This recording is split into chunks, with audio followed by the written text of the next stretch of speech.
அந்த சத்தியத்தை காப்பாத்ததான் நான் இன்னும் உயிரோட இருக்கேன். இந்த சத்தியத்தை நான் காப்பாத்தாம போயிட்டேன்னா நான் நான் செத்ததுக்கு சமமா.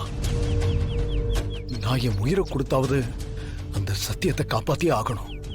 அம்மா, நீங்க எதுவும் பேசாதீங்கம்மா. நீ உங்க அப்பாவுக்கு செஞ்சு கொடுத்த சத்தியத்துக்காக நீ உன்னையே இழக்க தயாராயிட்ட. ஆனா இப்படிப்பட்ட ஒரு புள்ளைய இழக்கிறதுக்கு நான் எப்படிப்பா தயாரா இருப்பேன்? நீ ஏன் புள்ள, சிங்கம் மாதிரி நீ எப்பவுமே கம்பீரமா தான் இருக்கணும். உனக்கு இப்படி ஒரு சூழ்நிலை வரும்போது அத பார்த்துட்டு ஒரு அம்மாவா என்னால எப்படி சும்மா இருக்க முடியும்? ஐயோ அம்மா, நீங்க சொல்றதுனால இங்க என்ன நடக்கும் தெரியுமா? தெரியும் ரகு, நான் இல்ல. உங்க அப்பாவே இந்த இடத்துல இருந்திருந்தாலும் அவரும் அவரோட பிள்ளைக்காக இதைத்தான் பண்ணிருப்பாரு. ஒரு அம்மாவா நானும் அதே தான் பண்ண போறேன். இவங்க ஏதேதோ பேசி பஞ்சாயத்தோட கவனத்தை திசை திருப்ப பாக்குறாங்க. இதுக்கு மேல இவங்க சொல்றத யாரும் கேட்காதீங்க. இவங்க எல்லாருமே போய் ஃப்ராட் தான பண்றாங்க. புவனேஸ்வரி, நீங்க ரொம்ப பேசாதீங்க.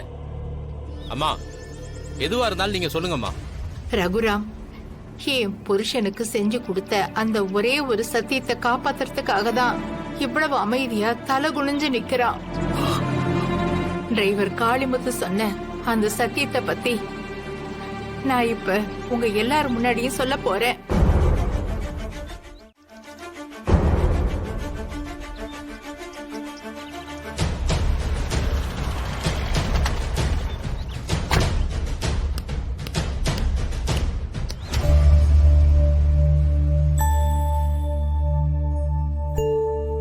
உட்காருப்பா.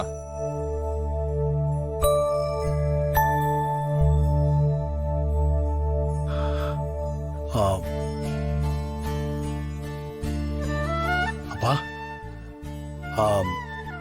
என்னப்பா, என்ன இங்க எதுக்கு வர சொன்னீங்க? எதுக்கு இங்க தனியா உட்கார்ந்துருக்கீங்க? முகமே ஒரு மாதிரியா இருக்கு. சொல்றப்பா. யார் வீடுப்பா இது? எதுக்காக என்ன இங்க வர சொன்னீங்க? எல்லாத்தையும் விவரமா சொல்றப்பா. 20 வருஷமா நான் யாருக்கிட்டையும் சொல்லாம என் மனசுக்குள்ளேயே பூட்டி வச்சிருந்த ஒரு விஷயத்த சொல்றதுக்காகத்தான் இங்க உன்னை வர சொன்னேன். என்னப்பா இப்படி சொல்றீங்க? நீங்க எதுவுமே என்கிட்ட மறைக்கவே இல்லையே இது வரைக்கும். 20 வருஷமா அப்படி என்ன விஷயத்த சொல்லாம இருந்தீங்க? அங்க அந்த போட்டோவை பாரு.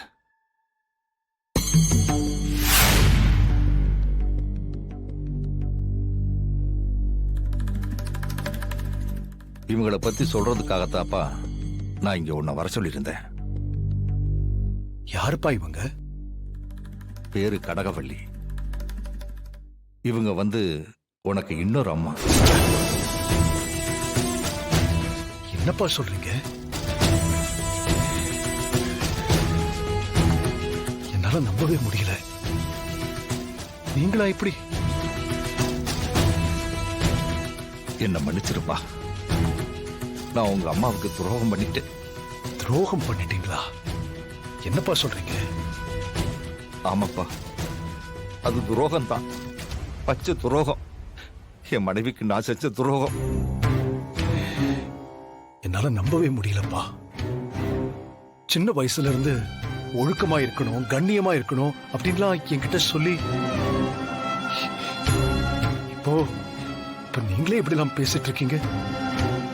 ஆமாப்பா, சின்ன வயசுல வீட்டில் நடக்கிற பிரச்சனைகளை எல்லாம் சந்திக்க முடியாம சந்தோஷத்தை வெளியே தேடினதுனால நடந்த சம்பவம். என்னோட சுயநலத்துக்காக கடகவள்ளியோட வாழ்க்கையை அழிச்சிட்டு 20 வருஷமா சொல்லாம இப்போ எதுக்கு என்கிட்ட வந்து இதெல்லாம் சொல்றீங்க? 20 வருஷமா நான் இதுக்கான தண்டனையை அனுபவிச்சுட்டு தான் இருக்கப்பா. ஒரு நிமிஷம். சிவரஞ்சனி,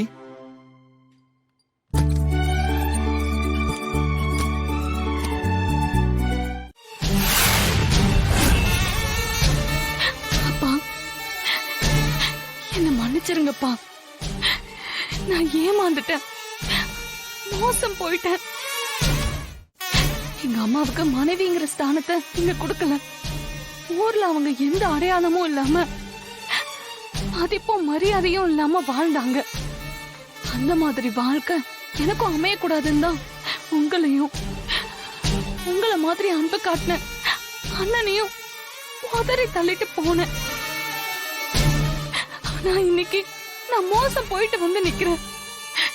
நான் விரும்பின ஒருத்தன், நான் நம்பின ஒருத்தன் என்ன நடு ரோட்ல நிறுத்திட்டு போயிட்டான். எந்த மதிப்பும் மரியாதையும் வேணும்னு நான் முடிவெடுத்து போனனோ அது எனக்கு எதிரா திரும்பிருச்சு. என் முடிவு தப்பா போச்சு. எனக்கு வாழவே பிடிக்கலப்பா. கடைசியா நான் உங்களோட இருந்த இந்த வீட்டை, உங்க படத்தை பார்க்கணும்னு தோணுச்சு. அதுக்காக தான் நான் இந்த வீட்டுக்கு திரும்ப வந்தேன். என்ன மன்னிச்சிருங்கப்பா, என்ன மன்னிச்சிருங்க. உங்க முன்னாடி நின்னு மன்னிப்பு கேட்க தெரிஞ்ச எனக்கு அண்ணன் முன்னாடி நின்னு மன்னிப்பு கேட்க முடியலப்பா. எனக்கு அவ்வளோ நல்லது செஞ்சோம், எவ்வளவோ எடுத்து சொல்லியும் அவர் பேச்ச கேட்காம அலட்சியப்படுத்திட்டு போயிட்டேன். அவர் நிச்சயம் என்ன மன்னிக்க மாட்டாரு. என்ன மன்னிச்சிருங்கப்பா.